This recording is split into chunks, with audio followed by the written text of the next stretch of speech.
তো দেখো এই ছোটো ছোটো মেয়েগুলোও কিন্তু বলছে, হাই বন্ধু, কেমন আছো তোমরা? তো আমাকে বলছে আমাদের সাথে তুমি ফটো তুলবে না, তুমি তো প্রতিবারই ফটো তুলো। তো আমি বললাম যে না, এবারে ফটো তুলবো না, এবারে কিন্তু তোর সাথে ভিডিও করব।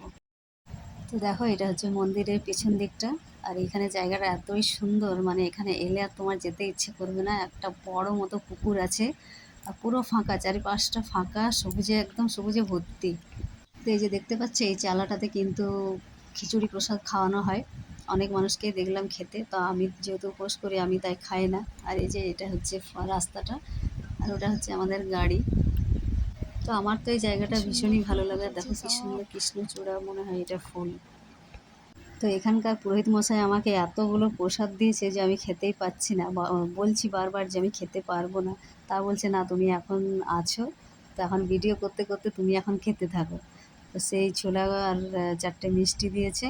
তো সেই মিষ্টি আর ছোলাগুলো রাখা আছে বাইকের উপরে, আমি খেতে খেতে কিন্তু ভিডিও করছি। তো চলো, আমি তো গাড়িতে বসে পড়লাম, এবার যাব বাড়ি।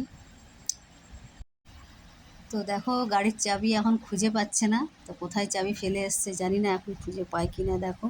তো যা ওই দিকটায় দেখে এসো, যদি পাওয়া যায়। তো চলো এখন গাড়ির চাবি খুঁজতে যাচ্ছে। ওই রুমটাতে বসেছিল, ওখানেই হয়তো ফেলে আসবে। তাছাড়া আর এখানে সেরকম কেউ নেওয়ার মতো নেই, বাচ্চাগুলো আমার কাছেই ছিল দেখলাম। তো গাড়ির চাবি কিন্তু রুমের মধ্যে ফেলে আসেনি। তো দেখো ভালো করে গাড়ির মধ্যেই হয়তো লাগানো আছে। তারপরে দেখা গেল গাড়ির মধ্যেই কিন্তু চাবি রাখা আছে, গাড়ির চাবিটা।